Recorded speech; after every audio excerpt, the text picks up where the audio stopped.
All right, we're rolling. I'll call a meeting to order, the June Sonoma County Library Commission Finance Committee is here and let's see. Call us to order. So Commissioner Doyle. Here. Commissioner Poles. Here. Commissioner Cahill. Here. And Commissioner Elkind is not joining us, but we have a quorum, so we will proceed. Welcome, everybody. Welcome, staff. We have a couple of announcements. One is on here, the election of the chair and the vice chair of the finance committee will be next month. So think about that. And the second thing I just wanted to mention, I got an email this morning about the Healdsburg Library grand opening ribbon cutting, which is on Wednesday. Did we all get an invitation to that? Yeah. Okay, so what time would we be there if we were to be there? So, what time? 10 a.m. 9:30. 9:30, okay, great. And everyone welcome here. No, is the public welcome at the everybody at, okay. Okay. So Lisa, once again, do we have any public appearances? Nobody online? No one here? There are no members of the public online and nobody submitted any comments electronically. Great. Thank you, Lisa. All right, let's go immediately to FY 25-26 workflow, item 4.1. And our CFO is ready to go, I can tell.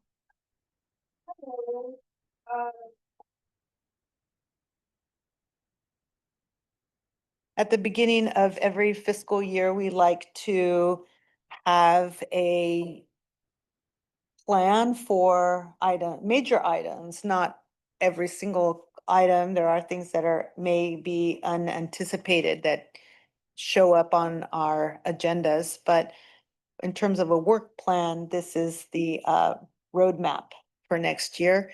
Starting with August, and many of these are very routine that you have seen over the year after year. So in August, you'll have the fiscal year 2025 year-end unaudited financials.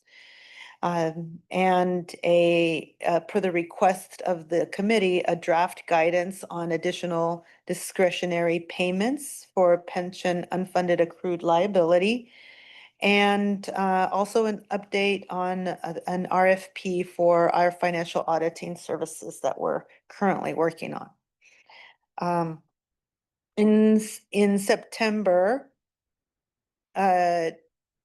we are also looking at a budget formulation system for the development of the fiscal year 2026. The new item was a new format in the way the budget was presented to you in a budget book. It is a software that is created specifically for that.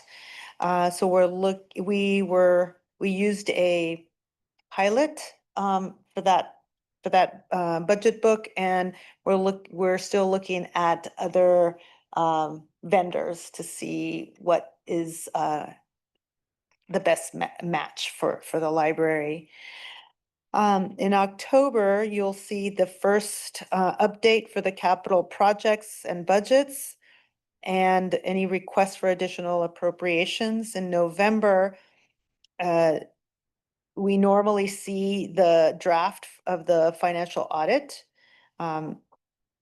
Given that we don't know what the results of the RFP will be, but sometimes when you change vendors, there might be a change in timeline. So I do have tentative here for any, just a heads up that it may not fall exactly on November. Also, the committee has been discussing a policy for allocation of appropriations of fiscal surpluses. So we'll revisit it in November. And in January, I don't have anything specific. But jumping into February, during the month of January, I may still be working on our mid-year review that shows through December 31st of 2025. And then that officially is presented to the committee in February. And then we also give you an update on any new procedures or updates on old procedures. And in March, I still have tentative. I am hopeful to embark on a 5-year forecast that this committee has been interested in. And now with the passing of Measure W, we'll have a little more confidence in the sales tax. And sure, in May, you know, what I'm missing here is Q2 of, I think Q2 should be also in March. We can add that, the Q2 capital update.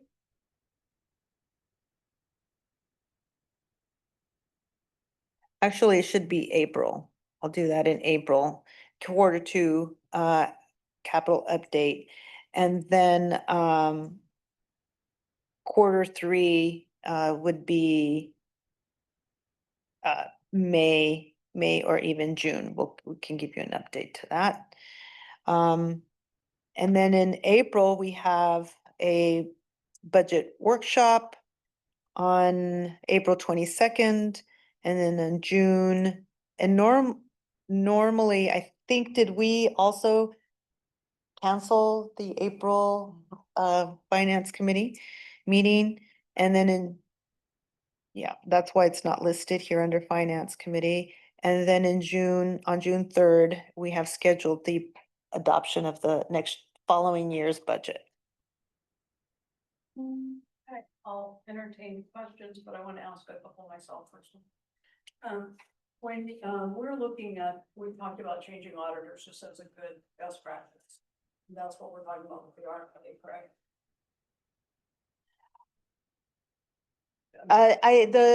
The way I like to see it is that there's a process. An RFP is to be an objective process where we post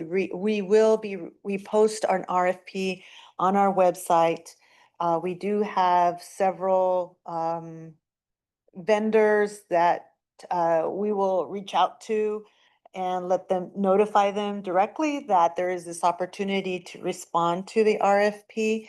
So we don't know how many and who will be responding to that RFP. So, and then there's all the criteria that are listed in the RFP that guide our decision making. So it's really a result of that process that staff will come to a recommendation. So does our current auditor know that we're going to hire? Yes, I've notified them. And so we haven't necessarily decided collectively over the system that would to change auditors, and they're eligible to compete and that they would reapply through the same RFP process, correct? Yes. Did you check your? Oh, I'm sorry. Thank you. So I just would like to add, the best practice is to have an RFP and have a competitive process to select an auditor. So that's the best practice. Right, makes a lot of sense. Question. David? You believe they're going to reapply? Our current auditor, will they be making a proposal? I notified them and they most likely they will. Okay, Okay. My other question was about the policy on the draft policy for allocation and appropriation of fiscal surplus. Or are you thinking in terms of looking at it kind of a year at a time, like this is what we have and let's do it this year, or more of a policy where we're talking about percentages, allocation in different categories by percentage? In the first draft an early draft that we looked at as the committee looked at was several months ago. And I do believe that it had certain percentages for an identified list of priorities. So those priorities may have changed. I don't know. I haven't started, editing, but we'll do that shortly. Okay. Yeah, Well, if you have yeah. any, recommendations, happy to take those. Okay. But the focus on priorities, percentages, and on an ongoing basis, a policy, rather than just 1 year's allocation. That's what we're looking at. The way I would see is the policy really is set for the longevity. It's not permanent either. I mean, policies are meant to be reviewed and updated as needed to meet the needs of the library. But I'm hoping that the policy would remain intact for the most part, but it really is up to the desire of this committee and what recommendations this committee would like to make to the commission. I'm completely open to the desire of this committee. We can talk about it when we get a little closer to the reality of it, doing it, I guess. Other questions, Commissioner Poles? Continuing with that, the same topic about the policy of allotment and appropriation of fiscal surplus. Do you envision a report from staff to us, or do you envision us first really looking at everything and then us going back and reviewing, going back to the full commission with our recommendation? I guess I'm asking what. Well, I know that the Facilities Ad Hoc Committee is also going to be making some recommendations about the facility capital improvements. So it might be something that they provide their own list of recommendations, and then the Finance Committee will provide their list and yeah. So what I'm gathering here from this discussion is that possibly we could, I can work with both the chair of this committee and the chair of the capital or the facilities committee to come up with at least a timeline as to, so we could coordinate, I think. It sounds like we need to coordinate and and then I could come to this committee with a timeline as to how that coordination will work and if there are any changes you would like to make to that.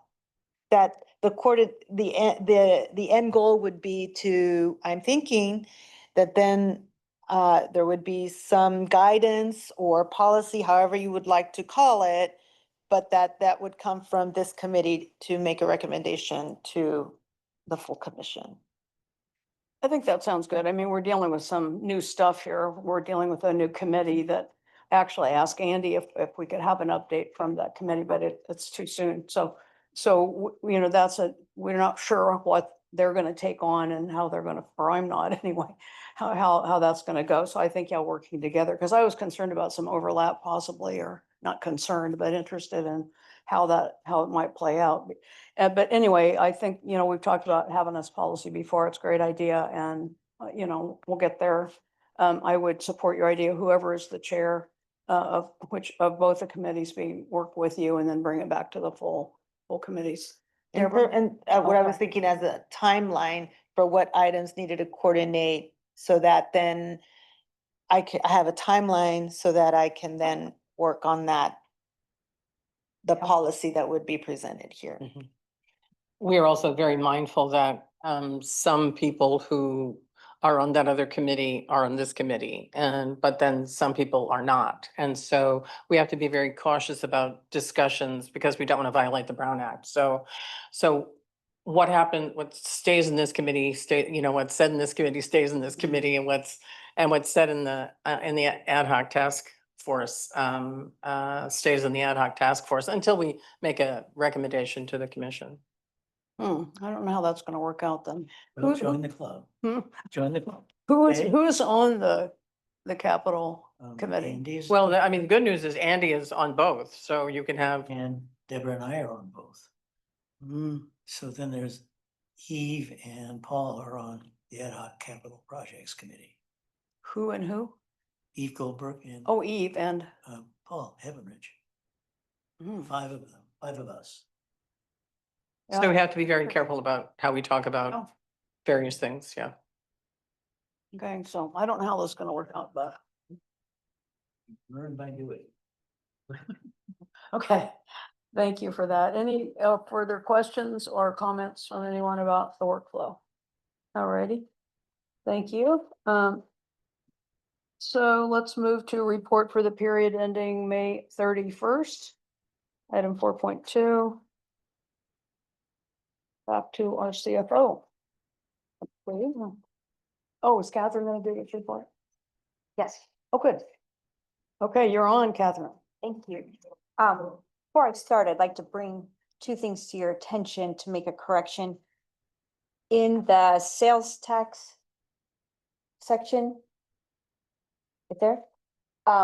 The last sentence there, the revenue as of May 25th is about 110K less, it should be, or 99% of the actual revenue compared to May 2024. It's A little, sorry. And then go ahead, the next one, if you would please, for salaries and benefits. In this section, this is the prior year's actuals, the 24 dollar amount. This year should be 25,940,085, which is the 85.2%. I was looking at the prior year's actuals, so I want to bring that to your attention. To make Well, those, I'm not sure I understand, but are you on your mic? yes, Okay. is that better? Sorry. Yeah, so in the salary and benefits thing, how should that read through May? That's not of, Right, so it should say salaries and benefits, actual expenditures through May were 25,904,085. Which is 85.2%. okay. So that is correct. And Yes. Okay, got it. Thank you. Is that better? Can you hear me better? Thank you. Thank you. And these will change for the commission meeting? Yes, Thank you. Okay, so okay, getting in deeper. so back to the beginning, please. So this is for the month ending May 31st of 2025. That May marks the end of the 11th month of the fiscal year, or 92% of the fiscal year has transpired. The revenue shortfall that was forecasted under the sales tax fund in April was increased to approximately 400,000 for this fiscal year. May still change, but we're still expecting that dollar amount. The estimate was based on the actual receipts through April 2025, which is 1.6% less than the April 2024. In May 2025, interest earned under sales tax is 512,660,000, which is greater by 312,660 greater than the 200,000 that was budgeted. This should partially offset the estimated shortfall. In addition, there is projected expenditure savings under salaries and employee benefits and services and supplies. With the combined interest and expenditure savings, it is projected that the actual expenditures will remain within the revenues. However, the full impact of the president's tariffs and other policies may impact economic conditions. So we are continuing to track that to make sure we're still on track. So that's what, in the revenue section, that's kind of sums up what happened in May. Do we have any questions? I had a question about, or it's actually a statement. This one is a statement. I've been reading all of the different public agencies' budgeting woes, and they're all talking about declining sales tax. And there was a very good editorial in the Press Democrat about with the online purchasing, people buying online, that's where the concern is, I guess, because local jurisdictions is this, you know about this? It's local jurisdictions don't get their quote share of it because it comes out of these distribution centers and stuff, where the distribution centers are is where the proportionate sales tax goes. So anyway, at least what I've been reading is that everybody is expecting sales tax to continue to go down. And it's not just the, the uncertainty of the, administration or whatever. Like Amazon has a big warehouse, Tracy. They get the sales taxes from that distribution center. I believe that's what I read, but it is, Santa Rosa's expecting lower one, Roanoke Park, everybody that I've been reading about, they're all looking at decline and an ongoing decline unless something changes statewide. So I wanted to mention that. And then under the interest rate, we seem to kind of underestimate what our interest rates can be in a good way. Surplus. What percentage do we use when we're calculating? I don't know which one of you'd ask. I can address that question. I've worked with the county where we pool our cash with the county auditor, controller, treasurer. And they haven't been able, and they don't like to commit to a certain specific interest rate that they are experiencing or project out. So what I normally do is look at what is over the last 3 years and our lowest interest earned and remain conservative. So that's been my approach in forecasting and budgeting for interest earned. It's not an average. So you take the lowest number in the past 3 years. Yeah, I do. I look at an average, but then I try to take the lower number to be conservative. Thank you. Mhm. Yours, please. Okay, back to Catherine. I was just gonna ask what, I know it, I assume these are in high yield savings, or are they in CDs? Where is this money saved? Our cash is pooled with the counties, so, and the county has its investment policies, and they normally tend to be conservative as government agencies do, Mhm. and normally have funds in treasury notes. Okay. All right, thanks. Right, Catherine. So going to expenditures, please, Lisa.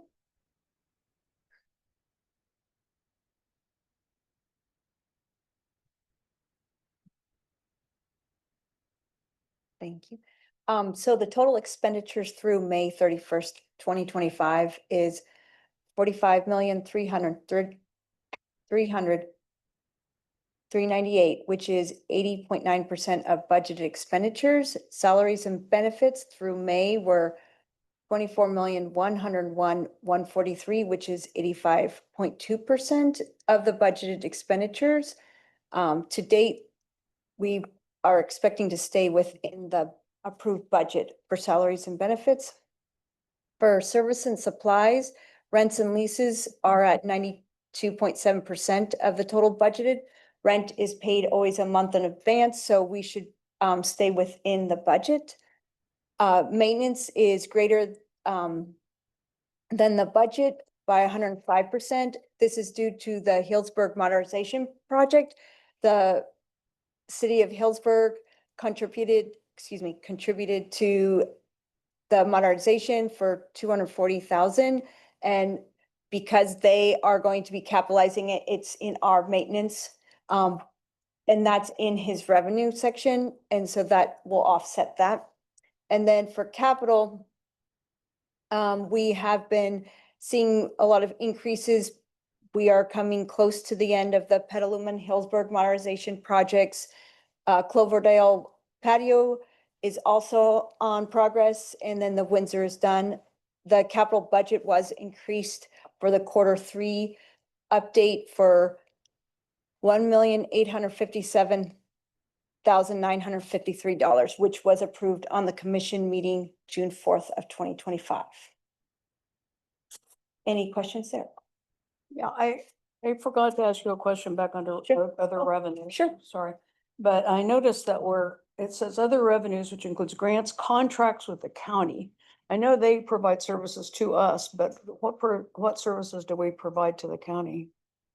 We provide the adult detention center, or the juvenile detention center librarian, and they reimburse for the cost. So that's considered revenue for, okay.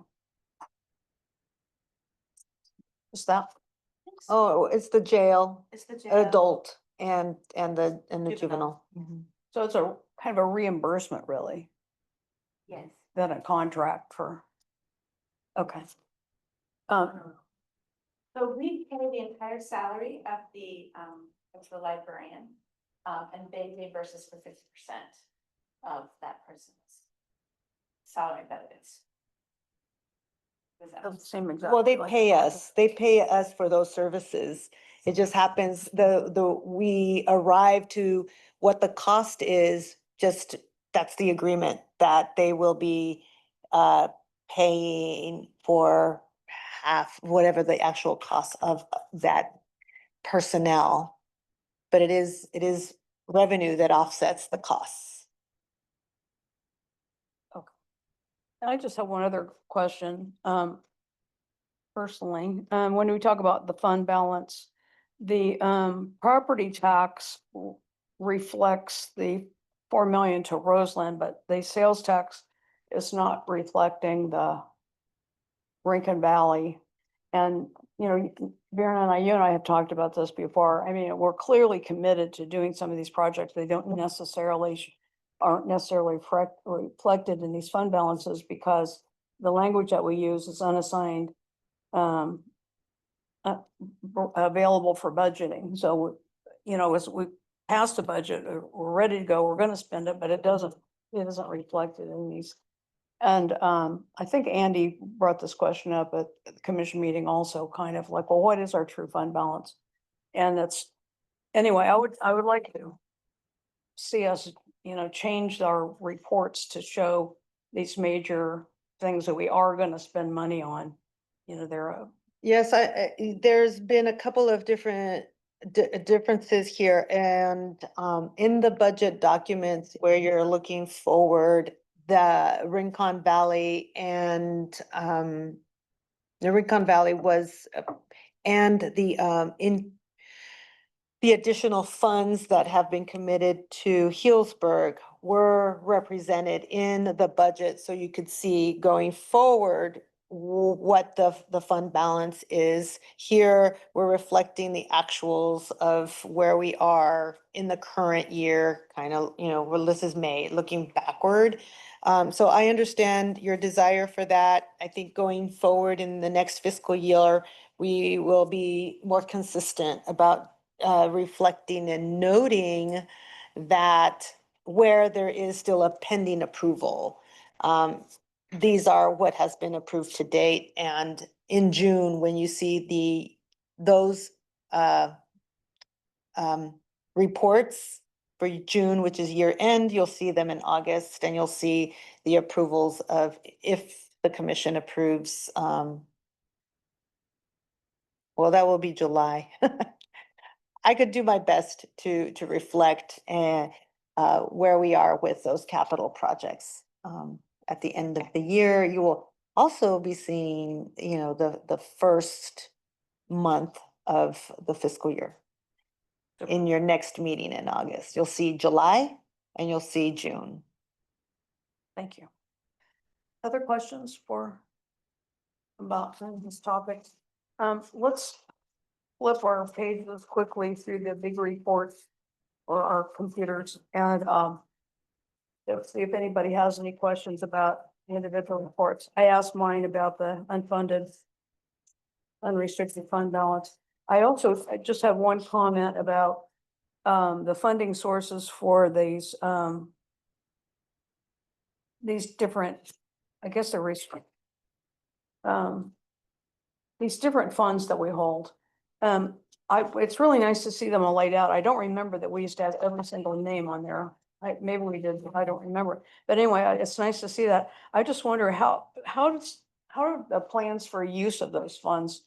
Are there plans for the use of these funds? Is it random or, I mean, some of them have plans and some of them don't, or kind of, where are we with these? What page am I on? So I think the easiest way to say it is it varies, unfortunately, because they're bequests and some of them have rules. For instance, I know, well, let's see. No, I was gonna use an example that I don't see on here, but sorry. Yeah, for the most part, they're used annually based on the needs of the library. But I don't know, do we have something? Because I know Catherine's been working on kind of putting together what the restrictions are to the various. Right, so I would say, for example, it depends on what those bequests have, what the rules are for the bequest. And so, for example, I think Cromwell and Hopkins is for specifically Petaluma. We've talked about that. But we still have to keep some of the principal also set aside. So it might depend on, again, what the bequest has set. And then some of the other ones I think are much smaller, and we've talked about what can we use those smaller ones for? Does it make sense to hold on to them for like maybe a bigger project? And that's where we've had some discussion. So if I may, a lot, we do get a lot of questions about how can these funds be used? So Catherine, in cooperation with Fund Development, Craig, they're developing a matrix of all of these bequests and what their restrictions are, so that whenever, it'll be a handy tool for anyone to see as to, how to utilize those funds. And in this report, you have what monies are in there. We don't know by looking at this right now, how much is principal and how much is interest over the life of any of these bequests. So at this time, what we do give you is a balance that is a combination of principal and interest. And as soon as we have that matrix, then it'll be easier for the branch managers to work with the deputy director and come up with how to use those funds. We're hoping that we could use those funds. Yes, so this is also very new. We've been working on it because I see some of these like that are library system. I have questions myself on, how can those be used? And is it open only to our certain buildings? And, could it be something community engagement could use? I don't know. So we'll be following up, or collections, or whoever might need it when it says library system versus being left to a specific library. Well, that's very helpful. So we haven't necessarily had this detailed discussion, have we, before? Not yet, we've talked about One of the funds. putting it together with the matrix, and we really worked on the cash balances and making sure that they all tied out. So it's a big project where these funds have been reconciled, and during the last meeting, Catherine gave an update on our procedures, and one was that we've been reconciling our funds, and we've been reconciling the bequests, so that it should be a routine thing, and it had not been done for some time. But now that we're fully staffed, we have reconciled, and those are the balances that we're reporting here. Well, that's a great project. So, yeah, Tina? I realize you probably can't answer this because it's so specific per fund, but I'm just going to ask this on a general question. I'm noticing that, of course, Petaluma has the biggest chunk of this, right? And so it's the the funding sources only for Petaluma, assuming there is no limitations on how this money could be, which I know we don't know yet, can it be used for capital? Can it be used for these capital that are Well, my very, assumption is that some of the money was supposed to be used for the Petaluma project. I just don't know what the amount was. And I don't think it's reflected in here. I remember, Over 800K was contributed to the Petaluma Oh, project. that's great. Requests. Okay. and just remember that. and there's still as much left? I don't think. Oh. like Oh, Craig no. said, I don't think it's reflecting. It's not reflected. Okay. We have not tapped into that, so I think in the year-end process, where we're in the middle of the year-end process, we'll make sure that whatever contributions from this, it will show eventually that but there'll be a minus to show that we use these funds. So this was beginning cash balance last July 1. Okay, I got it. Okay, That's why. yeah. Deborah?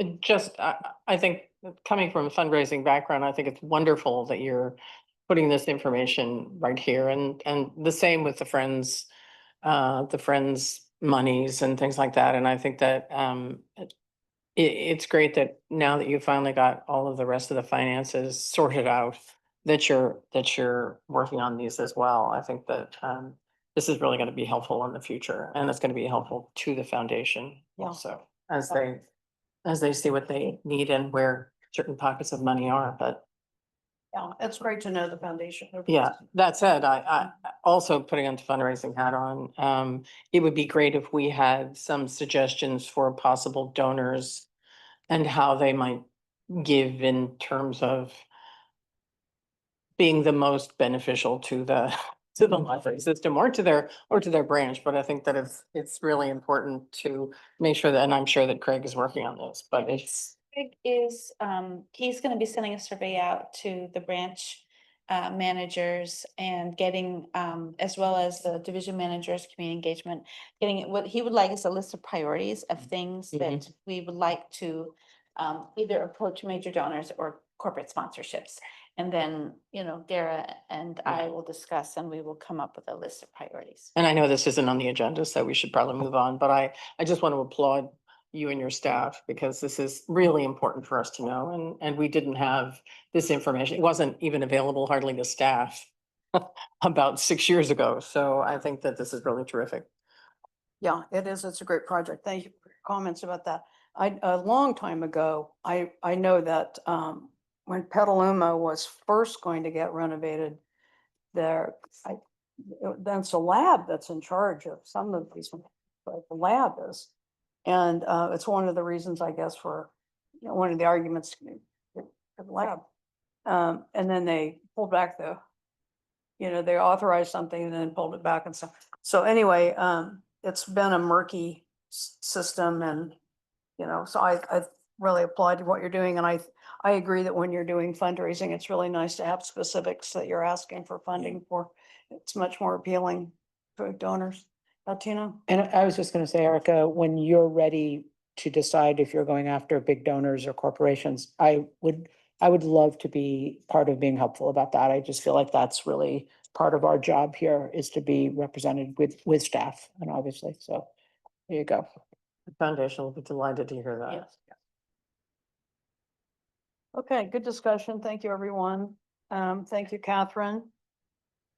And let's move on to the modernization projects, many branch costs. I know this was a request from Andy, and unfortunately Andy can't be here today, and Dave Tacheva is going to walk us through this.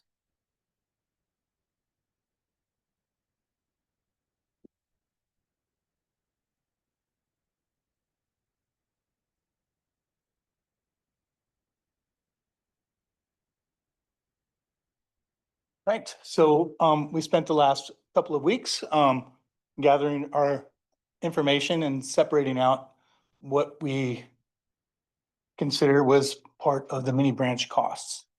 So if we can go to the spreadsheet. All right. So, we broke it all down in departments. So IT's total cost was $12,749. And these are all estimated, our best guess, because we didn't assign a TCA code to the mini location. So if we do that again, I think that would be a good idea. All right, so facilities total costs were 114,000. We actually discovered more costs this morning, about 5,000 in storage unit costs.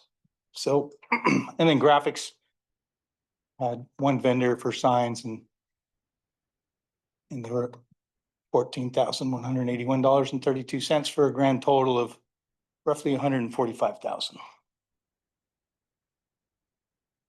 So, and the biggest impact on all this, so this is very hard to project and calculate because generally we don't have a space until a month away from the project starting or something like that. So costs can really escalate without any containment.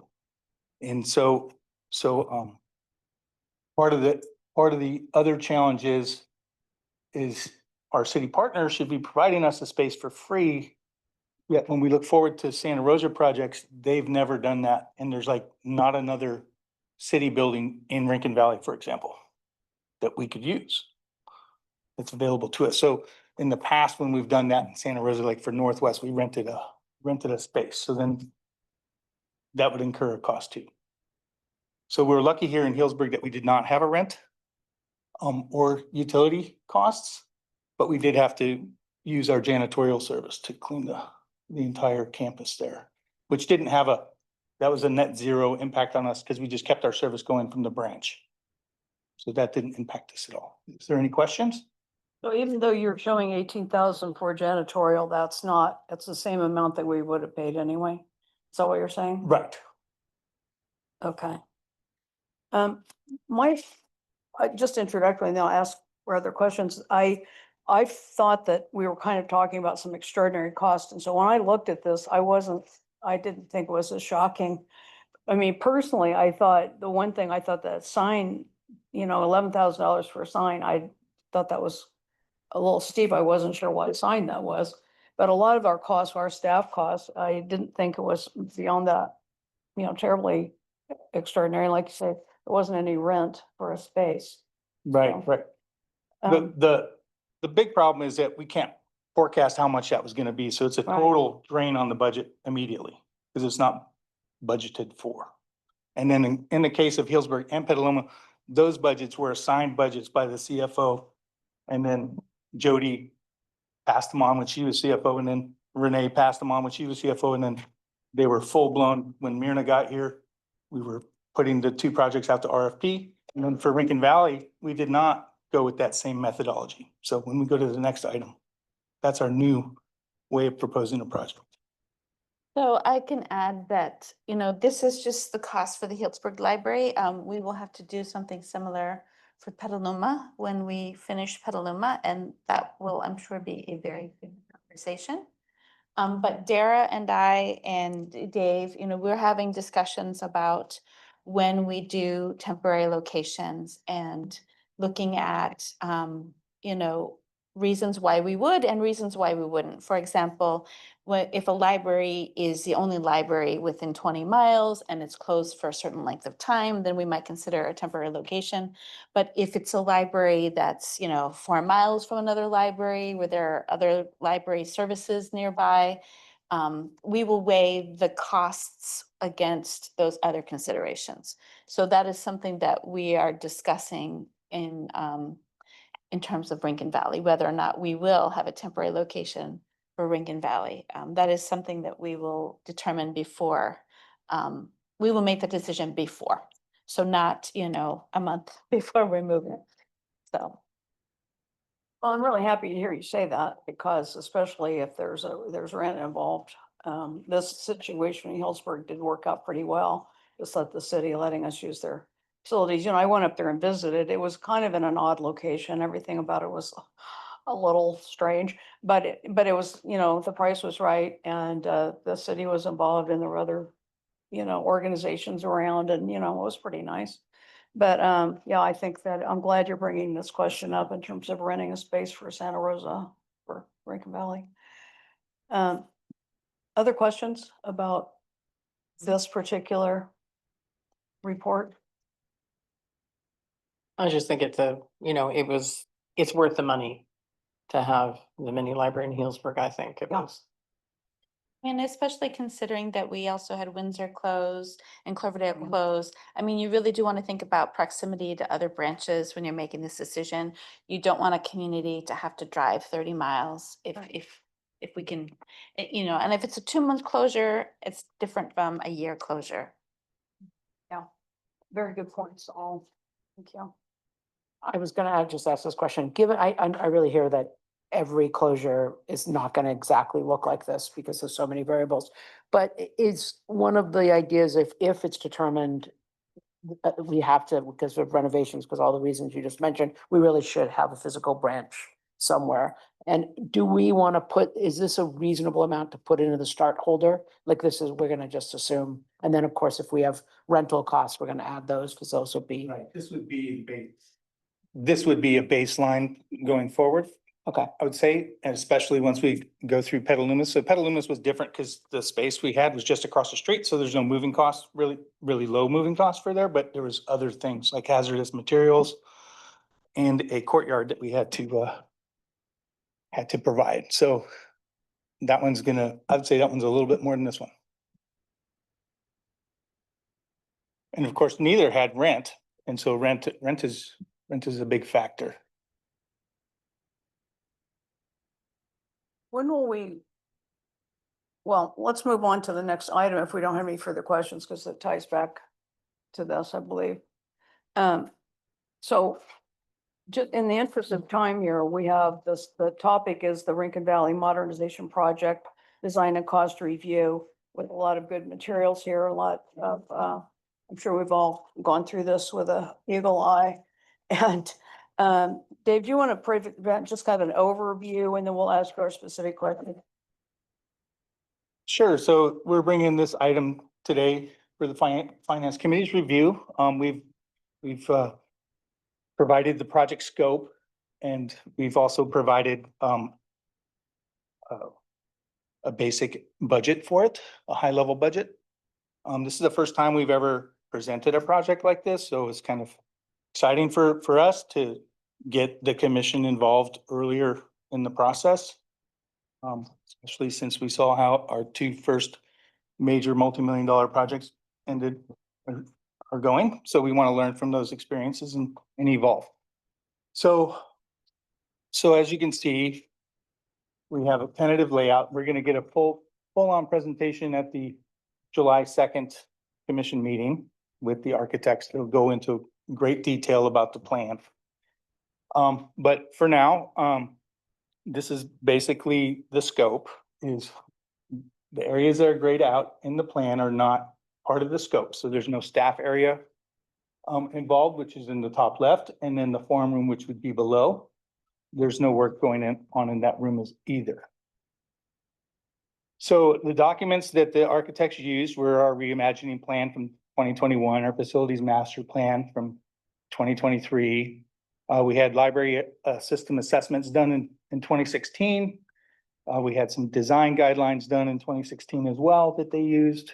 And we had the ADA Title II transition plan they also used. So we'll be tackling all those ADA issues at this site when we do this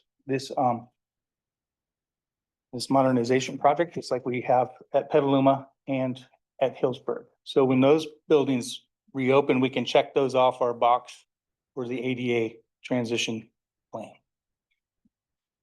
That doesn't mean that there's still work that needs to be done, but it's not the library's responsibility to do the work that's left. Aside from that, it's about a little bit above a $4 million budget, which these include the construction includes escalation of 4.37%. And the cost estimates, it's done by an estimating company who does, this is all they do. So we got their construction estimate from them. We got the FF&E estimate from one of the architect's vendors, and then they didn't have any delivery or installation fees, so we added 15% onto that. And then we have a pretty healthy moving storage and moving back budget here as a result of Petaluma and Healdsburg's cost in that area. Design has been 350 since the beginning of the project, so we're anticipating about 30,000 in permits and fees. Facilities by design, about 35,000. Now that they coordinate all our moving in and moving out. They also coordinate any kind of mini location, stuff like that. And then they also are like, so they're on site right now in Petaluma as we install the furniture. So they're in charge of coordinating that and making sure that all the furniture is in good condition and it's the stuff we ordered. And if there's any problems, they handle it. Then of course we have testing and inspections of around 10,000. So, any questions? Just of this agenda item? Well, of all the packet of items. Yes, yes. Yeah. Any question, but anything, any of the attachments or anything? I have, But I'll call on you. yeah, I have a bunch. Okay. A bunch. You go first. First of all, is it, are your understanding there will be no mini branch included in the project at this time? At this time, that's a no. Is the roof that you mentioned needs replacing included? No. Okay. I'm having a tough time with this project in general because there's not much benefit to the public in an admin's cost. When I went out there for this, for the lab meeting last month, I haven't been out there for several years. I walked in and said to myself, this is a palace. It's big, looks good, looks well maintained. And then one of the staff people at the lab meeting said that they were thinking about doing some small minor stuff. And it would come up to $4 million, and I didn't say a word. But those words are in conflict. This is a big deal. And we haven't got a lot of money lying around. So part of my problem is that the project scope list doesn't include the cost for each project. And the cost table, cost estimates here don't say what they're for. For example, the bulk of it is construction. How much for each project is construction? What about the $600,000 for FF&E? So I guess the tables don't match. It would be nice to have more information about each project broken down as closely as you can get. I'm particularly concerned about the large construction budget, obviously, because that's most of it. How are you saying that the makerspace contributes to this? I mean, is that how you came up with the construction cost? Is you went down the list and? It was mainly done by square footage and by, so they go into the library, they section off all the different sections. And so they have like browsing next to service desk, of 609 feet. And what we're gonna replace carpet, or we're gonna replace finishes there, and that's at so much per square foot cost. Okay, And they do that for every square foot in the zone of scope. okay. I would appreciate a more detailed breakdown. So we can tell what we're buying. I don't think we can afford all of this, especially at once. And I did notice in the introductory paragraph, it talks about to address like life cycle maintenance and renovation within the next 5 years. I'd like to know what the plan is here. When do you expect to break ground? Do we have any idea We were targeting January. of this coming year? I see. Okay. So you expect the commission to actually approve something in July?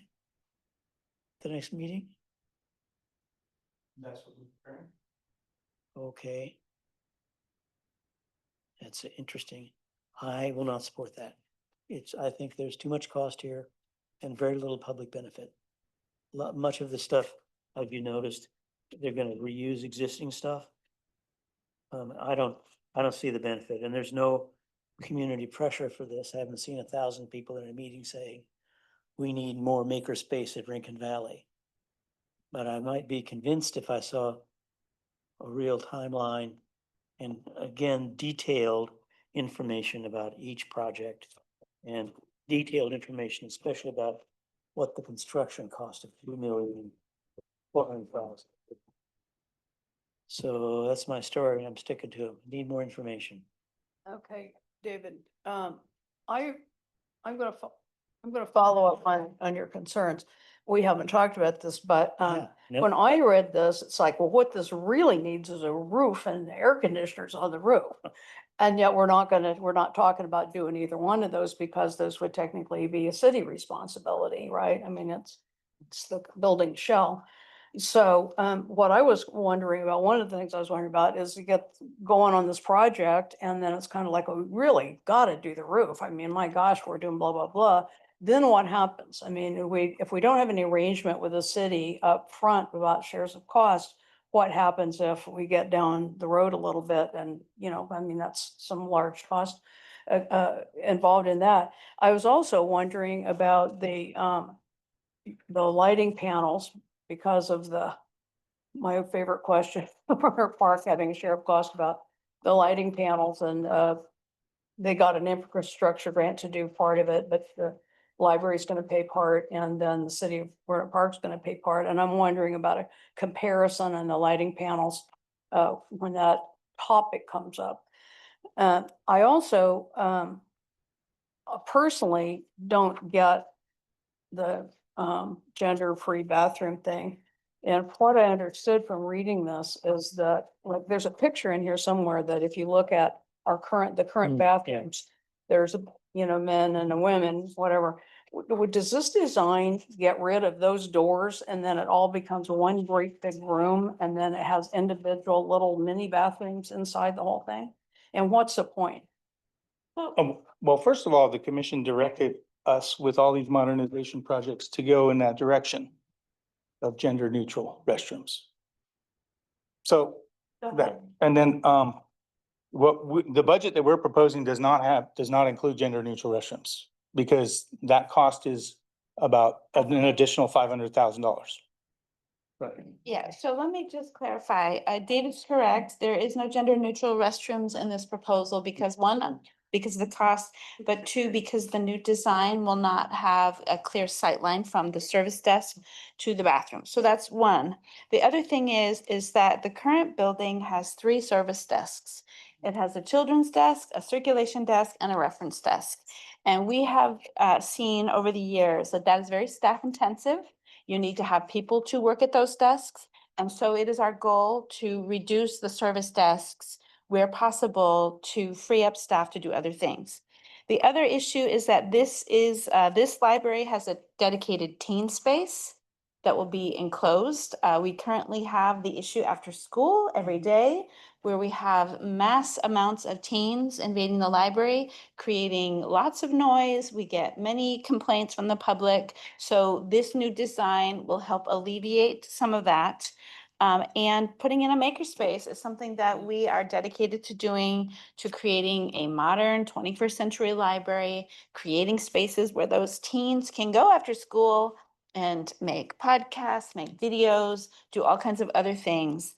The thing with Rincon Valley is that it is, it's the second newest library, I guess you could say, to Rohnert Park. But in the last, one of the last pages on the agenda, you will see we have a chart. It's page 87 that has our major maintenance schedule. And, it includes parking lot, exterior paint, carpeting, staff space, furnishing, interior paint. So 94 was when Rincon Valley was built. It is now 30 years later since it has had furnishings. We think that it is appropriate to replace the furniture in that library. It has held up very well, and so has the carpeting. But, I don't want to be in a situation where we're like Healdsburg, where we're 40, 50 years and the furniture looks very old and dated. So we believe that we do have the money. Our unassigned fund balance is roughly 17 million. Even if we do this project, that leaves us with, 13 million left over. So that's where we're coming from. Does my team have any other comments they would like to add? Oh, yeah, I mean, it just highlights it very, very well. It has the most categories that need the most attention. This is all just library scope. It does need those other things. And I'm working behind the scenes with the city and also with grant opportunity, looking for grant opportunities for us to solve those infrastructure problems. But I only have so much time I can dedicate to that since it's really not our responsibility, right? So I do what I can. I've investigated some good potential opportunities for infrastructure improvements there, but I don't believe that's my main directive. This is also getting us to that point that we have better control over spending as time goes on. Because if we're getting everything up to date, then we're on a maintenance schedule. And I've been in other library systems and typically that's where you arrive to. You're on a maintenance schedule, so you're projecting when the roof's gone in certain buildings, when it's time to replace the carpet, when everything's due. So it's a continual projection and you're not at this catch-up loss. We need to put $4 million in a building because we haven't been on a maintenance schedule. Point. Taking us to the major maintenance schedule, I have to admit, I didn't pursue this in the depth that I probably should. The things that are highlighted, is this like overdue? Yes. The Okay, yellow is overdue, right? okay. So Roner Park, for example, carpet's overdue, furnishings overdue, interior paint overdue. And that's why we're going to do paint and carpeting, but we're not gonna do any furnishings, I gather. Well, the opportunity exists still with that. But, and it is due. So there's opportunity, but no money, at least in our Well, budget to do no that. money in the current budget. Okay, But that doesn't mean that the commission could not appropriate money for that purpose if they Okay. decided that's what they wanted to do. okay. So this is helpful then, because then we can see that Rincon Valley has more things overdue than anybody else. So I can see in terms of setting the priority there. Anyway, that's really a helpful report. Thank you for that. David, you have some of your questions answered or? Yeah, I just want to clarify. We're not going to do the roof at this time. Okay. City's responsibility. Okay. So it's only internal. Okay, so we're gonna shoulder all the cost essentially at this point. Because it is our responsibility. The scope of the project is completely within Okay. our responsibility. Okay, good. I will say, I am talking to the city about leases. And we will hopefully be done, by the end of the year, at least we will have. And so one of the things that they are hoping is that, to have at least an annual planning meeting with the library so that they can set aside funds for these kinds of things. And they know what their obligations are. That's great. David? How long would the branch be closed? Be similar to Healdsburg. It's, I believe it's a 6 to 8 month closure Okay. that we had in Healdsburg. But again, no mini branch is being talked about. There's no other public buildings there in Rincon Valley unless we partner with the school district. And there's 3 other libraries in Santa Rosa. No, this is the first I've heard that. I'm just operating under that assumption. So anyway, Yeah. obviously there's more information out there than we're privy to. know about. Other questions, other commissioners? Yeah, Deborah? Well, just, I think that the notion that we haven't really maintained this building, coming from San Francisco and seeing buildings that hadn't had their roofs replaced in 70 years and seeing how much it costs to renovate all of those branches. 30 years is a really good number. And I think that if we can get into the maintenance, then that will make it better. And then we can think about roofs with solar. We can think about, then we have if we're taking care of what we have to in the inside, then we are in a better position to negotiate with our partners, I think, about what the library system is going to look like in the future. And this one is one of the ones that is as nicely as the staff has maintained it, as, it really is behind the times, significantly behind the times, especially for the teenagers. And being in a library with teenagers, lots and lots and lots of teenagers is quite the experience. And it's a beloved library. So I think that if there's additional information that the commission is going to be looking at, that's great. But I think this is pretty persuasive, frankly. So thank you for putting it all together. I did have one question about the pods, or a pod, I guess it's gonna be part of this construction. We've been kind of sold on these expensive pods that we're putting at it, like every place else, and the Friends have paid for some of them, the libraries paid for some. Is that, I was kind of applied, besides there's just, lower,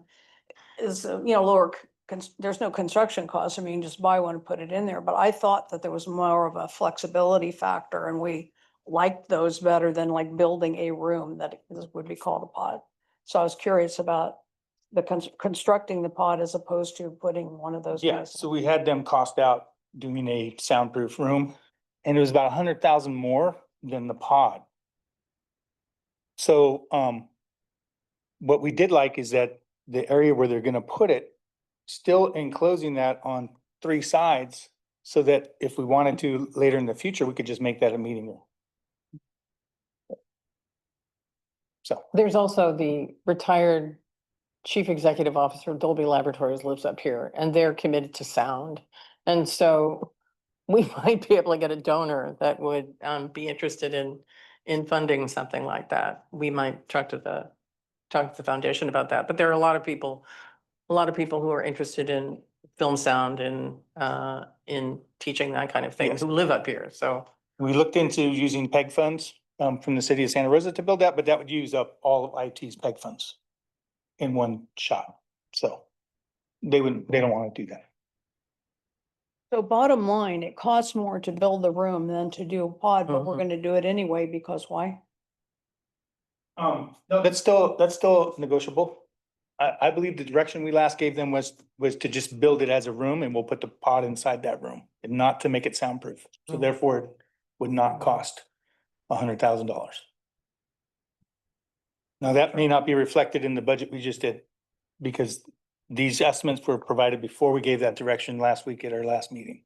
So Tina? that's the one way to reduce the cost of this project, is to reduce the scope of the project. So you can take out furniture, you can take out the lobby, you can take out these different areas. And yes, we do have the cost estimates do break it down by room, by space. It would be great if we could have that fairly soon. Tina, do you have a question? Sorry, I'm going back to this pod, sorry, this conversation. As someone who is a former teacher and educator, I'm just trying to think, and maybe I've only used the pods. I've only ever used the pods at Roanoke Park, so that's my limited, and those are very much for a meeting, with 2 or 3 people. I mean, they would not be used as a team.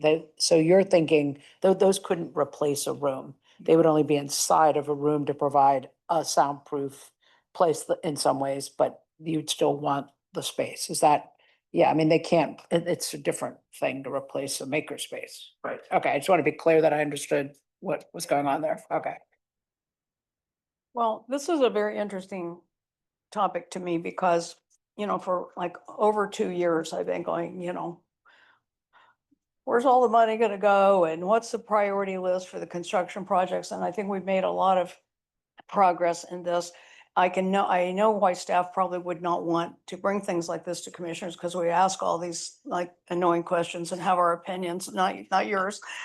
Have our opinions about a pod or not pod, all that other stuff. But it does need our input, because we are responsible for this money, and this is $4 million, and it's a huge amount of money, and it's the second library in Santa Rosa, again, another $4 million. And so, when we try to look at the overall equitable, equal, fair distribution of resources, we want to make sure. And, it's a little, late in the game and nobody's responsibility here, but we were not really involved in the Petaluma. We were kind of told things and then we weren't really involved in Healdsburg. We kind of told things and the cost went up and stuff like that. So this is a much better approach in terms of what I feel like, because we're gonna be all in it, have conversations about it. You got your new committee. Again, if we can figure out how how there's no overlap between Yes, don't us. tell. Yeah, but anyway, I appreciate all the staff information and the detail you've gone into and the things that you're thinking about. I think, it makes me feel a lot better about, our responsibility and facing our responsibilities collectively about, allocating, making sure, everybody wants our libraries to be perked up and look good and, what's the best use of money? What's the fairest use of money? I mean, those are my concerns. David? Yeah. Me too. There's a lot of things would be nice. I'm not sure all of these are essential now. I just Yeah, want to go. clarify, the presentation will just be the basis of design. It's not a financial presentation at the commission meeting.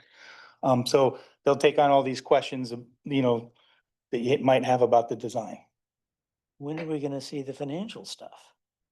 This What year. we're showing it to you now, Okay, but these follow-up questions, we'll have to get Yeah. together and decide how we get More to that breakdown information. would be- Yeah. Go ahead. You go ahead. So this project is not in the budget. So it hasn't been approved. So it would need at the commission meeting a commission approval. So I do recommend that the financials be in the report in some fashion so that it's clear what the commission is approving. I'm not actually saying that I wouldn't agree to the 4 million, so I'm gonna just preface what I'm about to say with that. But if we're going to say this is too much money for whatever reasons, I think we have to then say how much money we're gonna spend, because otherwise it puts someone in your position, like, I need to know, am I cutting 50,000? What am I, because then you decide. So I think if we are going to recommend that or be a little balky at it, I think our due diligence is to talk about that and not leave this and leave people hanging. Am I wrong about that? Or, I mean, I don't know if other people agree with David or we want to say, can we we'd rather spend 3 million? I'm just making things up at this moment. But I think we can't, I don't feel like that's fair to do that on July 2nd if we're going to do that, or we're going to recommend that. So I just want to say that up front. And I'm not saying I want to do that. I just don't want to leave that hanging out if we're going to do that. Clarifying, are you going to be asking, are we going to, on the next agenda, are we going to have the addition, if is the staff gonna ask us to add to the budget for Rincon in July? Well, I think that's. Is that the plan? Something that we should discuss, Or are perhaps you maybe we presenting the do the report and maybe then we do later? the architect's presentation. And then based upon your feedback, we come back in August with a funding request. Well, I think normally in our budget, we do give just general numbers of estimates because when the RFP goes out and it comes back and what is selected, the construction contract is what it is. And then there are changes with change orders and whatnot that you have experienced with the Healdsburg project. So I think it's important for the commission to understand the scope, the financial scope of this project, but ultimate cost will be approved when the RFP comes in. Well, it seems to me a point to be made about, back to the leases that Santa Rosa, so far as I know, we don't have a lease on any of the libraries. And there's the huge, I mean, it pointed out right in the first paragraph that it needs a roof. And it's kind of like maybe this is car before the horse and that kind of standpoint for me in terms of like the negotiation with the jurisdictions, let them make their plans about you know, when they can provide what they need to provide. But this seems to be a very strong point that they're making here about this, whoever wrote this, yeah. You know, it needs a roof and they want to replace the air conditioning units on the top. So we're gonna go in and do all the front, but it needs a whole bunch more work, which will be closing the library again. So I hear what you're saying, but knowing the city of Santa Rosa's budget situation, I think if you're asking us to delay this project until the city can come up with the money, I don't think that's a good solid plan. Because I don't know when the city will be able to come up with the money. David, Yeah, I think you're right. Forget any money from the city for the next 5 years. I've been reading very carefully all the lengthy write-ups in the PD about the budget struggles. And when they actually have to lay off existing fire, existing police, which they did, they have trashed all the homeless services are gone effective July 1st. This means you can forget any money for a library roof or anything involving costs from the library that we ask the city for. And I've mentioned this to a couple of people already. Roseland is well underway, right? But the city is the same group that initially appropriated 10 million for the library and then cut it back to 5 million. And they could just pull the plug and say, well, we have to pause it because of budget considerations. They haven't done that yet. I'm sure the Vice Mayor, Eddie Alvarez, would physically dismember any council member who suggested it, but I think the project still is hanging by a thread. So Let's I be don't, mindful that this is a public meeting. yeah, I'm aware it's a public meeting. It's a public matter. Okay? So, well, you're bringing up the point. I mean, to me, like, it's back to what really needs to be done. And if there hasn't been any planning for the outside, there hasn't been a lease with them. I mean, I don't know, it feels, I understand about putting it aside, like when will there be money? But on the other hand, it's part of the planning process to be able to do the whole library, right? So they have their part to play. Well, so one of the things with this maintenance schedule is, the idea is that if you get to a schedule where maybe we don't do, once we do Rincon Valley, maybe we don't do a $4 million project. Maybe the next project is $1 million and maybe we just do, it's much more sustainable that way and it's much more feasible, at least from a funding perspective. And that's really the goal, that we do, once we, get the library modernized, it really is just going to be maintenance. And, I don't know what the city's, long-term financial situation is going to look like, but I do feel like we still have an obligation to do the best that we can inside the library to hold up our end of the deal. And so the staff opinion is collectively then the $4 million, it takes $4 million to do the stuff that or approximately what we feel needs to be happening in the inside of the library. And it costs that much to do a teen space and all that other. I mean, the stuff that's listed. All right. Scope is Healdsburg. Without the staff, Healdsburg had, we created more staff space. And we put AMH in their existing staff space, and so that was also included in the scope. But at Rincon Valley, where the returns count isn't in the staff area, so we kept the staff area out of the scope since we, when we changed the staff area, Rincon Valley was 2017. So. The scope of the Petaluma project overall was our largest That scope. includes some infrastructure there as well, the HVAC, which is not going in while we have it closed. This can happen later. It won't cause closure. Might cause a day of 2 of us. Oh, good. Discomfort, but not closure. Okay. just one David, last thing. yeah.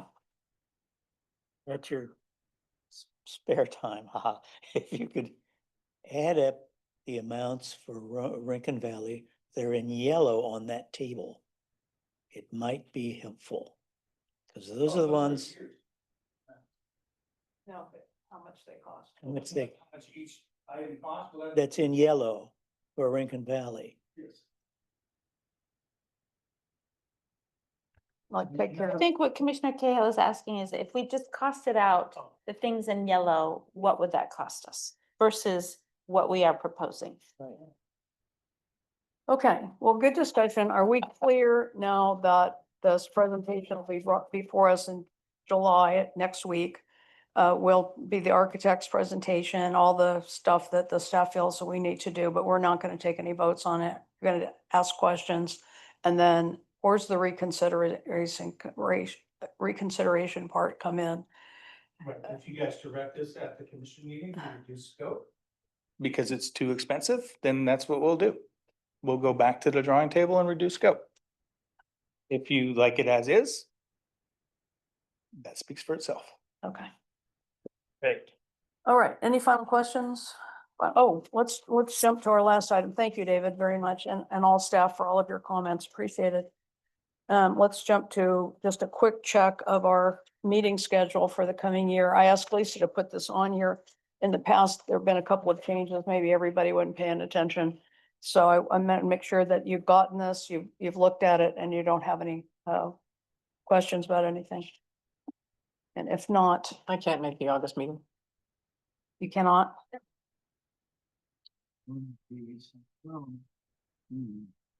But you can do without me. I'm in a show. You can't come out August either? So that's a normal, that's a third Monday, I think, our normal. Well, we should have a quorum, but who knows? I'm not traveling, I'll be here. Just, I'm in flight. I think I might have landed the time that meeting starts. If I can make it. I'm in. Okay, it sounds. a And I'll be little- in Tahoe, and so the communication is always, I mean, I don't think Yeah. I can do it. Yeah, Well, Lisa, would you check with Andy, and then we might need to think about rescheduling the August meeting. Yes.